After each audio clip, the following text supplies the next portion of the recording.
Hello दोस्तों, मैं अमर हमारे यूट्यूब चैनल ज्ञान मंत्र पर आपका स्वागत करता हूं। आज इस वीडियो में हम डिस्कस करेंगे दिसंबर 2019 का पेपर फर्स्ट का मोस्ट इम्पोर्टेंट भाग बाल विकास और शिक्षा शास्त्र यानी सीडीपी की। आइए शुरुआत करते हैं।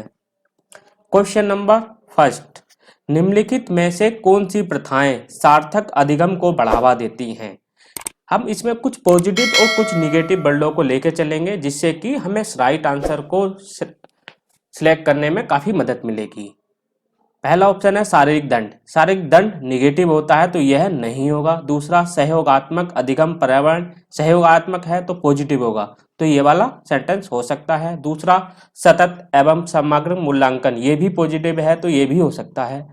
चौथा ऑप्शन है निरंतर तुलनात्मक मूल्यांकन। निरंतर तुलनात्मक, अगर आप किसी बच्चे को, दो बच्चों का तुलनात्मक करेंगे तो उनमें जो भेदभाव की जो धारणा बन जाएगी, तो ये निगेटिव है। तो आप देख लेते हैं सिलेक्टिव कौन सा। आप पहला ऑप्शन आपका नहीं होगा तो ये वाला ऑप्शन आपका गलत हो गया। आपका चौथा ऑप्शन नहीं होगा तो ये भी आपका गलत हो गया। इसमें पहला है तो ये भी गलत हो गया, तो तीसरा ऑप्शन बिल्कुल सही है। क्वेश्चन नंबर 2, शिक्षक बच्चों की जटिल अवधारणाओं की समझ को किस प्रकार सहज कर सकते हैं, यानी बच्चों की जो धारणाएं हैं जो जटिल हैं उन्हें कैसे आसान बना सकते हैं। इसमें पहला ऑप्शन है अन्वेषण एवं परिचर्चा के लिए अवसर उपलब्ध करा के। अवसर उपलब्ध कराना पॉजिटिव है तो ये हो सकता है। एक व्याख्यान देकर, व्याख्यान केवल व्याख्यान में निगेटिव में आता तो ये वाला नहीं होगा। दूसरा ऑप्शन है प्रतियोगितात्मक अवसरों की व्यवस्था करके। और चौथा है बार बार यांत्रिक अभ्यास के द्वारा। बार बार आप यांत्रिक अभ्यास नहीं कराने चाहिए, ये आपका निगेटिव में आता है। तो सबसे बेस्ट ऑप्शन है आपका अन्वेषण एवं परिचर्चा के लिए अवसर उपलब्ध कराकर, तो पहला ऑप्शन सही है। क्वेश्चन नंबर 3, एक प्राथमिक विद्यालय की अध्यापिका बच्चों को एक प्रभावशाली समस्या समाधानकर्ता बनाने के लिए किस प्रकार से प्रोत्साहित कर सकती है? पहला ऑप्शन है बच्चों की सहानुभूति अनुमान लगाने के लिए प्रोत्साहित करके तथा उसी पर आधारित विचार मंथन करके। दूसरा ऑप्शन है प्रत्येक छोटे कार्य के लिए भौतिक पुरस्कार। भौतिक पुरस्कार आपका निगेटिव में आता है तो ये वाला नहीं होगा। तीसरा ऑप्शन है केवल प्रक्रियात्मक ज्ञान पर बल या महत्व देकर। केवल है तो ये भी निगेटिव होगा, तो ये वाला भी नहीं होगा। चौथा है गलत उत्तरों को अस्वीकार करके। बच्चे गलत उत्तर देते हैं और गलत उत्तर यानी ये लर्निंग के लिए एक मेथड होते हैं, ये आपकी सीढ़ी होती है कि बच्चे पहले धीरे धीरे गलत उत्तर देते हैं फिर धीरे धीरे सही उत्तर देना सीख जाते हैं। तो ये आपके तीन ऑप्शन गलत हैं, तो पहला ऑप्शन ही आपका सही होगा। क्वेश्चन नंबर 4, निम्नलिखित में से कौन सा द्वितीयक समाजीकरण एजेंसी का उदाहरण है? पहला ऑप्शन है मीडिया एवं पास पड़ोस। दूसरा ऑप्शन है परिवार एवं पास पड़ोस। तीसरा ऑप्शन है परिवार एवं मीडिया। चौथा ऑप्शन है विद्यालय एवं मीडिया। परिवार एंड पास पड़ोस प्रथम एजेंसी में आते हैं, तो आपका ये वाला ऑप्शन, तीनों ऑप्शन कट हो जाएंगे, तो चौथा ऑप्शन बिल्कुल सही है, विद्यालय और media. Next question, question number 5, निम्नलिखित अवधि में से किसमें शारीरिक वृद्धि एवं विकास तीव्र गति से होता है? पहला ऑप्शन है किशोरावस्था एवं वयस्कता। दूसरा ऑप्शन है शैशवावस्था एवं प्रारंभिक बाल्यावस्था। तीसरा ऑप्शन है प्रारंभिक बाल्यावस्था एवं मध्य बाल्यावस्था। चौथा ऑप्शन है मध्य बाल्यावस्था एवं किशोरावस्था। आपका जो बच्चे का जो विकास होता है सबसे ज्यादा आपका शैशवावस्था में होता है। जैसे ही बच्चा जन्म लेता है उसके बाद उसकी जो भौतिक जो शारीरिक वृद्धि है वो बहुत तेजी से होती है। तो इसमें शैशवावस्था केवल एक ही ऑप्शन में है, दूसरे में है, तो दूसरा ऑप्शन बिल्कुल सही होगा। नेक्स्ट क्वेश्चन, क्वेश्चन नंबर 6, निम्नलिखित में से कौन सा विकास का सिद्धांत नहीं है? पहला ऑप्शन है विकास सार्वभौमिक है तथा सांस्कृतिक संदर्भ इसे प्रभावित नहीं करते हैं। बिल्कुल प्रभावित करते हैं, तो ये वाला तो आपका गलत स्टेटमेंट है। दूसरा विकास जीवन पर्यंत होता है, हाँ बिल्कुल होता है, ये सही है। विकास परिवर्त होता है, बिल्कुल होता है। विकार आनुवांशिकता एवं पर्यावरण दोनों के द्वारा प्रभावित होता है, हाँ बिल्कुल दोनों के द्वारा प्रभावित होता है। तो हमसे केवल नहीं पूछा था, केवल जो गलत यानी गलत स्टेटमेंट पूछा था, तो पहला गलत स्टेटमेंट है, तो पहला ऑप्शन बिल्कुल सही होगा। नेक्स्ट क्वेश्चन, क्वेश्चन नंबर 7, व्यक्तिगत विभिन्नताओं का प्राथमिक कारण क्या है? आनुवांशिकता एवं पर्यावरण के बीच जटिल परस्पर क्रिया।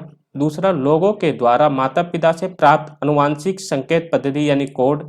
तीसरा ऑप्शन है जन्मजात विशेषताएं। चौथा ऑप्शन है पर्यावरण प्रभाव। पर्यावरण प्रभाव भी होता है, उसका व्यक्तिगत भिन्नता का जन्म विशेषता भी होती है और ये भी होती है, परंतु ये जो पहला ऑप्शन है इनमें आनुवांशिकता और पर्यावरण दोनों ऑप्शन आपके सम्मिलित हैं, तो पहला ऑप्शन बिल्कुल सही है।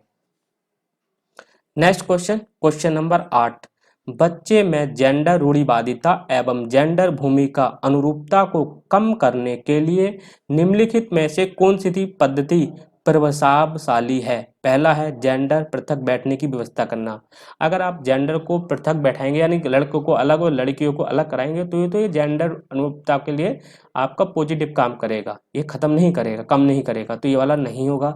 दूसरा, जेंडर पक्षपात के बारे में परिचर्या करके। तीसरा है जेंडर विशेष भूमिकाओं को महत्व देगा। अगर आप जो लड़कियों वाला काम है, कुछ जो हमारी रूढ़िवादिता बनी गई है कि लड़कियां घर का काम करेंगी और लड़के बाहर का काम करेंगे, अगर आप ऐसी ही भूमिकाओं को दोगे तो इससे भी बढ़ेगी आपकी रूढ़िवादिता, तो ये भी नहीं होगा। चौथा ऑप्शन है जेंडर पृथक खेल समूह बनाना। अगर जेंडर आप लड़कियों के लिए आप अलग खेल देंगे और लड़कों के लिए अलग, तो ये भी बढ़ाएंगी जेंडर रूढ़िवादिता को, तो ये भी नहीं होगा। तो दूसरा ऑप्शन बिल्कुल सही है, जेंडर पक्षपात के बारे में आप चर्चा कीजिए और उससे आपको जेंडर रूढ़िवादिता कम होगी।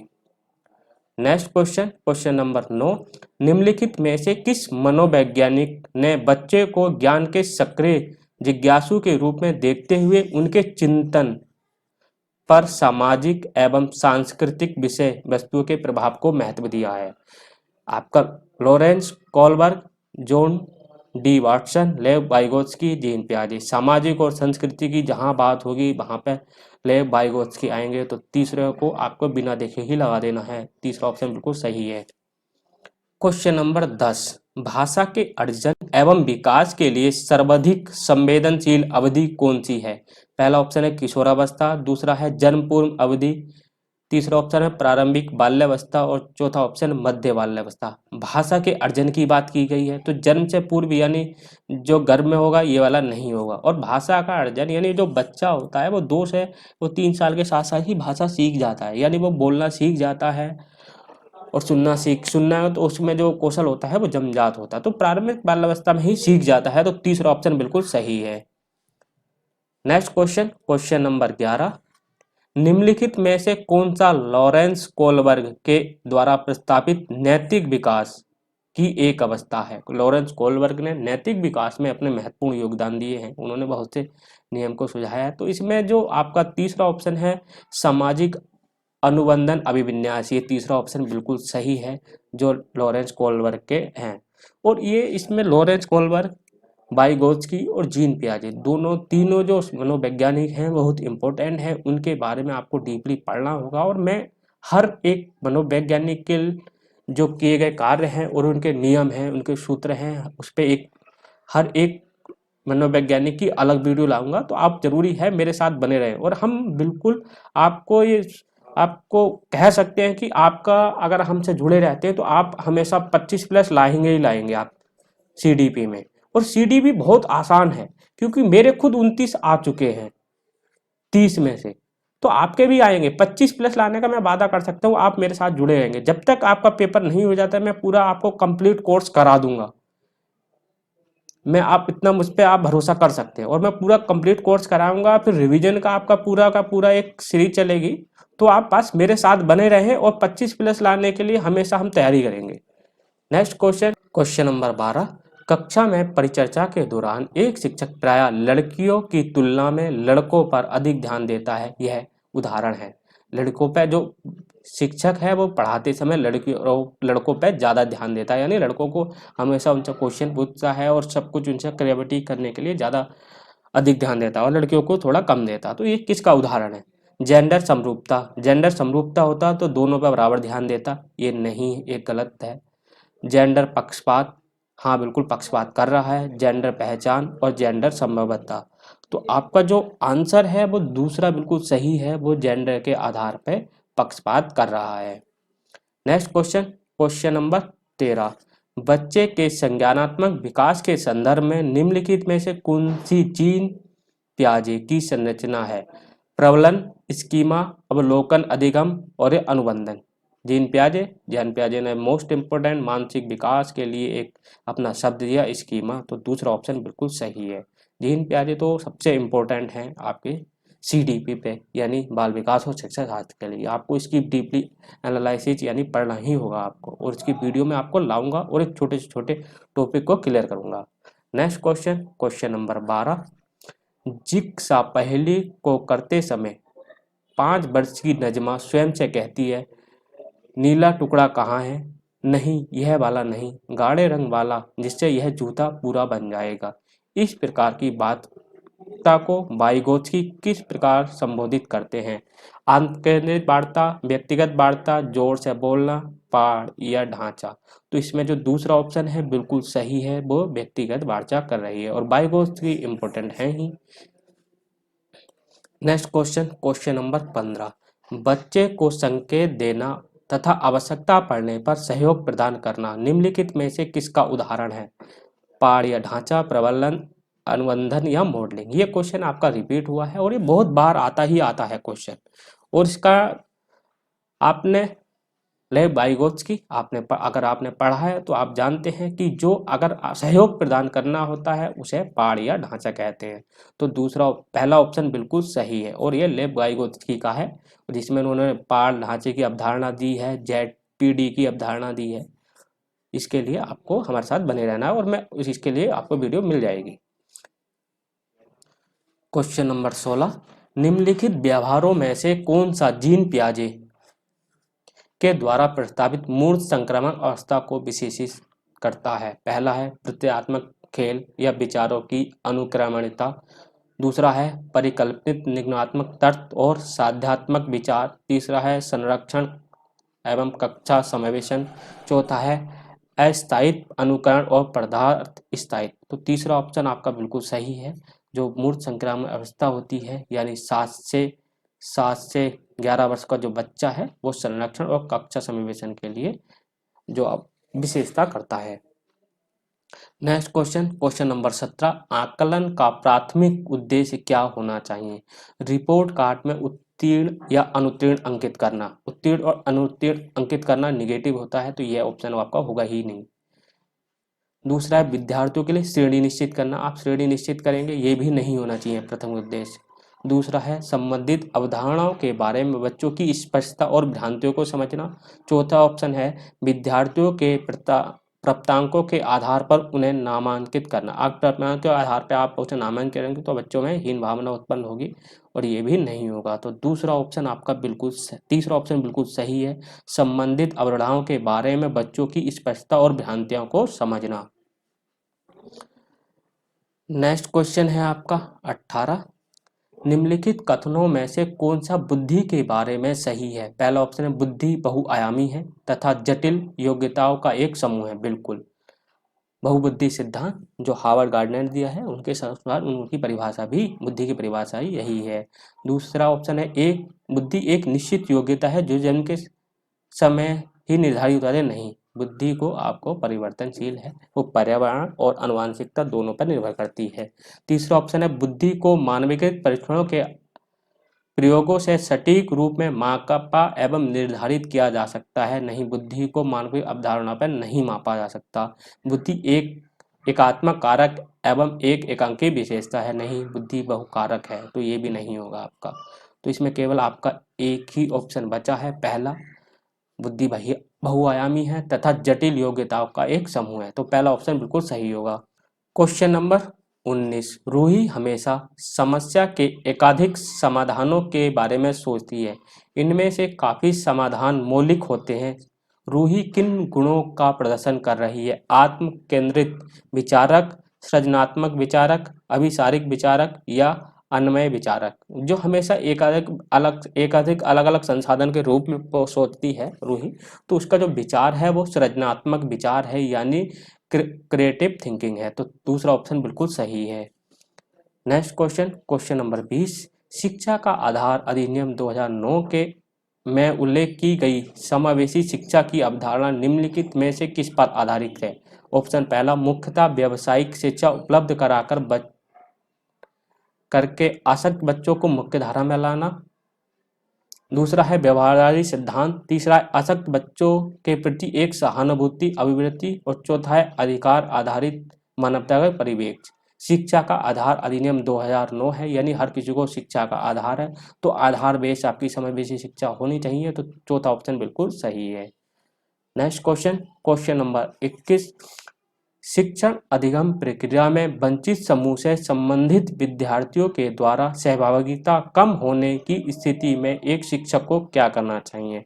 पहला ऑप्शन है अपनी शिक्षण पद्धति पर विचार करना चाहिए तथा बच्चों की सहभागिता में सुधार करने के लिए नए तरीके ढूंढने चाहिए। हाँ बिल्कुल, जो शिक्षक पढ़ा रहा है अगर उसकी कुछ ही शिक्षण पद्धति में दोष है उस पर विचार करना चाहिए और नए नए तरीके सोचने चाहिए, ये स्टेटमेंट सही है। बच्चों को विद्यालय छोड़ने के लिए कहना चाहिए, विद्यालय छोड़ना आपका नेगेटिव है, तो ये वाला नहीं होगा। तीसरा, ऐसी स्थिति है वैसे, इस स्थिति को जैसी है स्वीकार कर लेना चाहिए, नहीं आप बिल्कुल नहीं कर सकते क्योंकि सहभागिता कम हो रही है। चौथा ऑप्शन, इन विद्यार्थियों से अपनी अपेक्षाओं को कम कर देना, कहीं कम करना नेगेटिव है, तो ये भी नहीं होगा, तो पहला ऑप्शन बिल्कुल सही है। नेक्स्ट क्वेश्चन, क्वेश्चन नंबर 22, एक समावेशी कक्षा में एक शिक्षक को विशिष्ट शैक्षिक योजनाओं को तैयार करने के लिए हतोत्साहित होना चाहिए। हतोत्साहित नेगेटिव है, तो ये वाला नहीं होगा। तैयार नहीं करना चाहिए, विशिष्ट शैक्षिक योजना को तैयार करना चाहिए, नहीं आपका नेगेटिव है।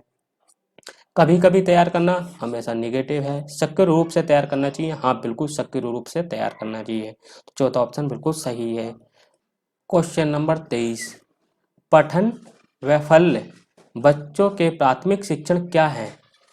एक ही गति विषयक कार्य को बार बार दोहराना, न्यून अवधारणा विचार, अपसारी चिंतन, पढ़ने में धारावाहिकता, या धारा प्रवाह की पढ़ने की आपकी जो अक्षमता है। तो इसमें पाठन लक्ष्य यानी जो डिस्ग्राफिया है तो चौथा होगा, उसे धारा प्रवाह पढ़ने में अक्षमता महसूस होती है। नेक्स्ट क्वेश्चन, क्वेश्चन नंबर 24, संवेग एवं संज्ञान एक दूसरे से डैश हैं, संबंधित नहीं, पूर्णता अलग, स्वतंत्र या सन्निहित। संवेग और संज्ञान एक दूसरे से बिल्कुल डिपेंड करते हैं, तो इसका चौथा ऑप्शन बिल्कुल सही है, सन्निहित है। नेक्स्ट क्वेश्चन, क्वेश्चन नंबर 25, संरचनावादी ढांचे में अधिगम प्राथमिक रूप से अवबोधन की प्रक्रिया पर केंद्रित है, यत्रवत याद करना नेगेटिव है, तो नहीं होगा। प्रबलन पर केंद्रित है, अनुबंधन द्वारा अर्जित किए जाते हैं, तो जो संरचनावादी ढांचे की जो अभी प्रक्रिया है वो आपकी अनुबोधन की प्रक्रिया पर केंद्रित है, तो पहला ऑप्शन बिल्कुल सही है। क्वेश्चन नंबर 26, निम्नलिखित घटनाओं के बारे में बच्चों के द्वारा बनाए गए सहजानुभूत सिद्धांतों के संदर्भ में एक शिक्षिका को क्या करना चाहिए? पहला ऑप्शन है प्रतिकूल प्रमाण एवं उदाहरणों को प्रस्तुत करके बच्चों के इन सिद्धांतों को चुनौती देनी चाहिए। दूसरा ऑप्शन है बच्चों के इस सिद्धांत को अनदेखा करना, आपका निगेटिव है, तो ये नहीं होगा। दंडित करना बच्चों को निगेटिव है, तो ये भी नहीं होगा। बार बार याद करना आपका निगेटिव है, तो ये भी नहीं होगा। तो इसमें पहला ऑप्शन बिल्कुल सही है कि जो उन्होंने बच्चों ने जो विचार गलत विचार बना रखे हैं उन्हें उनके आपको उदाहरणों को देकर उनके सिद्धांतों को चुनौती देनी चाहिए। और क्वेश्चन नंबर 27, छात्र केंद्रित शिक्षा शास्त्र की क्या विशेषता है? योग्यता के आधार पर विद्यार्थियों को नामांकित करना और वर्गीकृत करना। दूसरा ऑप्शन केवल पाठ्य पुस्तकों पर निर्भर रहना, ये नेगेटिव है आपका, तो ये वाला नहीं होगा। बच्चों के अनुभवों को प्राथमिकता देना, यत्रवत याद करना, ये आपका नेगेटिव है। तो आपकी जो छात्र केंद्रित शिक्षा शास्त्र होती है उसमें बच्चे के जो अनुभव होते हैं उन्हें प्राथमिकता दी जाती है, बच्चा ही सर्वोसर्वा होता है, तो तीसरा ऑप्शन बिल्कुल सही है। नेक्स्ट क्वेश्चन 28, संरचनावादी सिद्धांतों के अनुसार अधिगम के बारे में निम्नलिखित कथनों में से कौन सा सही है? अधिगम सक्रिय विनोदन के द्वारा ज्ञान की संरचना की प्रक्रिया है। अधिगम पुनरुत्थान और स्मरण की प्रक्रिया, स्मरण आपका नेगेटिव है, तो आपका ये वाला नहीं होगा। अधिगम यत्रवत याद करना आपका नेगेटिव है, तो ये वाला भी नहीं होगा। चौथा ऑप्शन अधिगम आवर्ती अबंधन के द्वारा व्यवहारों का अनुबंधन है, तो आपका जो इन दोनों ऑप्शनों में से जो पहला और चौथा है तो पहला ऑप्शन बिल्कुल सही है, अधिगम सक्रिय वियोजन के द्वारा संरचना की प्रक्रिया है, तो पहला ऑप्शन बिल्कुल सही है। नेक्स्ट क्वेश्चन, क्वेश्चन नंबर 29, विद्यार्थियों को स्पष्ट उदाहरण एवं गैर उदाहरण देने के क्या परिणाम है? पहला है यह अवधारणात्मक समझ के बजाय कार्यविधिक एवं प्रक्रियात्मक ज्ञान पर ध्यान केंद्रित करता है। दूसरा ऑप्शन है अवधारणात्मक परिवर्तन को प्रोत्साहित करने के लिए है प्रभावशाली तरीका है। तीसरा ऑप्शन है यह विद्यार्थियों के दिमाग में भ्रांतियां उत्पन्न करना आपका निगेटिव है, तो ये तो होगा नहीं। यह अवधारणाओं की समझ में अभाव पैदा करता है, अभाव पैदा करना ये भी आपका नहीं होगा। तो इसमें जो दूसरा ऑप्शन है आपका अवधारणात्मक परिवर्तनों को प्रोत्साहित करने के लिए है प्रभावशाली तरीका है, तो दूसरा ऑप्शन बिल्कुल सही है। नेक्स्ट क्वेश्चन, और ये इस पेपर का लास्ट क्वेश्चन है, आपके 30 क्वेश्चन आते हैं सीडीपी में, तो आप देख लेना क्वेश्चन नंबर 30। बच्चों को अधिगम गतिविधियों में भागीदारी करने के लिए लगातार पुरस्कार देना एवं दंड का प्रयोग करने से क्या प्रभाव पड़ता है? पहला ऑप्शन है अधिगम में बच्चों की स्वाभाविक अभिरुचि एवं जिज्ञासा कम होती है। दूसरा ऑप्शन है बाहरी अभिप्रेरणा कम होती है। तीसरा आंतरिक अभिप्रेरणा बढ़ती है। चौथा यह बच्चों को प्रदर्शन आधारित लक्ष्यों के बजाय निपुणता पर ध्यान देने के लिए प्रोत्साहित करेगा। अगर आप बच्चे को लगातार दंड दे रहे हैं और पुरस्कार दे रहे हैं, पुरस्कार और दंड दे रहे हैं, तो बच्चे की इसमें क्या है, जिज्ञासा कभी कम होगी और स्वाभाविक रूप से उसकी अभिरुचि और जिज्ञासा कम होगी। तो पहला ऑप्शन बिल्कुल सही है। Thanks for watching. अगर आपको वीडियो अच्छा लगा हो तो लाइक करें, अपने दोस्तों के साथ शेयर करें, और आपने हमारे ज्ञान मंत्र चैनल को सब्सक्राइब नहीं किया है तो हमारे चैनल को सब्सक्राइब करें। इस वीडियो की आपको पीडीएफ यानी दिसंबर 2019 का पेपर फर्स्ट के जो पीडीएफ है आपको हमारे टेलीग्राम ग्रुप पर मिल जाएगी। टेलीग्राम ग्रुप का लिंक डिस्क्रिप्शन में दे दिया गया है। धन्यवाद।